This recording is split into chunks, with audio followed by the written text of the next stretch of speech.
ओम श्री भगवत वासुदेवाय नमः। राधे राधे, जय श्री कृष्णा। आपके अपने YouTube चैनल प्रेम भक्ति में तहे दिल से स्वागत है।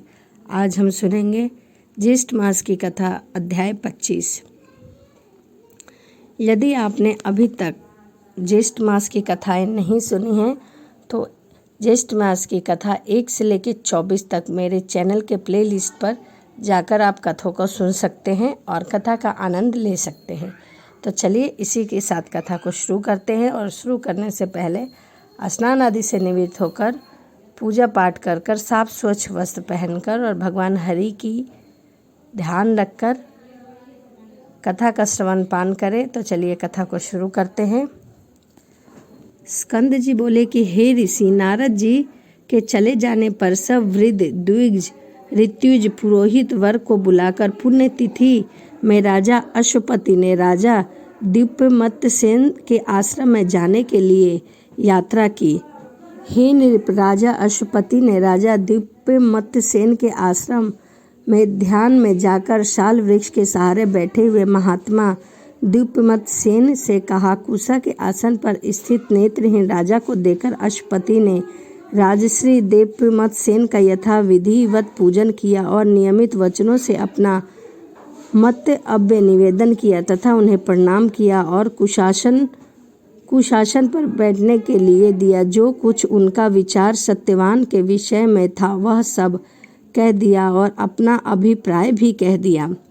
ऐसा सुनने के पश्चात कहने लगे कि हे राजसी, मेरी शोभना कन्या सावित्री नाम की है। ये धर्मज्ञ, आप उसको अपनी पुत्रवधू के रूप में ग्रहण कीजिए। मैं आपके पुत्र सत्यवान का विवाह अपनी पुत्री सावित्री से करना चाहता हूँ। राजा दिव्यमतसेन बोले कि हे राजन, हम लोग राज्य से उच्चित हैं और वनवास का आश्रय लेकर तपस्विनी के धर्म जैसे जीवन व्यतीत कर रहे हैं। इस वनवास के आश्रम में रहने का अयोग्य आपकी कन्या इस शीत को किस प्रकार सहन करेगी, क्योंकि हमारे पास घर और मकान महल कुछ भी नहीं है, इसीलिए हम वन में इधर उधर भटक रहे। राजा अश्वपति कहने लगे कि हे राजा सतम, इसमें जानकर ही पतिव्रता है। आपके पुत्र सत्यवान को इसीलिए चुना। हे राजन, मैं आपके सहृदय भाव के शरण से तैयार होकर आया हूँ। मेरी आशा को नष्ट न करें। आपका अयोग्य पुत्र भी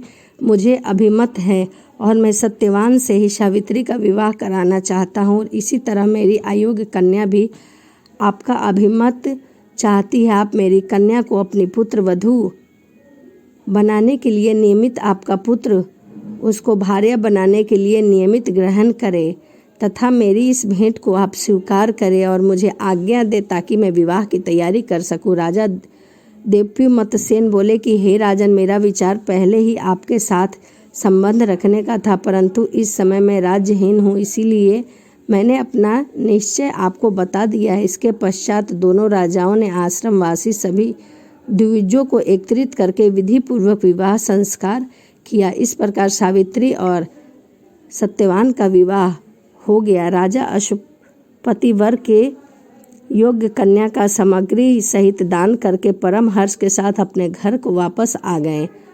सत्यवान सर्वगुण संपन्न उस भार्या को पाकर अति प्रसन्न हुआ तथा सावित्री भी इच्छुत वर को पाकर अत्यंत प्रसन्न हुई और उन्होंने अपना जीवन शुरू किया। अपने पिता के चले जाने पर संपूर्ण आभूषणों को उतारकर वल्लक के आभूषण और काशाक के वस्त्र को धारण कर लिया। सावित्री ने अपना सेवा गुण, नम्रताशील और समस्त गृह कार्य में सेवा करके सबको प्रसन्न किया और अपने सास ससुर की खूब सेवा की। इसी प्रकार उस आश्रम में सदैव निवास करने वाले सत्य पुरुषों को प्रसन्न करती तथा सत्य पुरुषों की खूब सेवा करती थी। राजश्री सत्यवान भी ऐसी पतिव्रता स्त्री को पाकर अत्यंत प्रसन्न हुए, परंतु सावित्री के मन में शयन गमन आदि सभी समय में दिन रात देव ऋषि नारद की बात रहा करती थी और वह यही सोचा करती थी कि सत्यवान की आयु क्षीण है, परंतु वे दोनों ही उस वन में एक भाग में इंद्राणी से सहित इंद्र के समान आनंद करते थे। इसी प्रकार कुछ समय बीत चुका और सत्यवान सावित्री आपस में सुखी रहने लगे।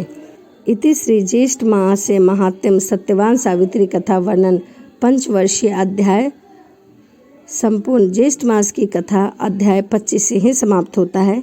अगली वीडियो में मैं ज्येष्ठ मास की कथा अध्याय 26 लेके आऊँगी। तो इसी के साथ वीडियो को समाप्त करते हैं और मिलते हैं अगली वीडियो में। राधे राधे, जय श्रीमन नारायण।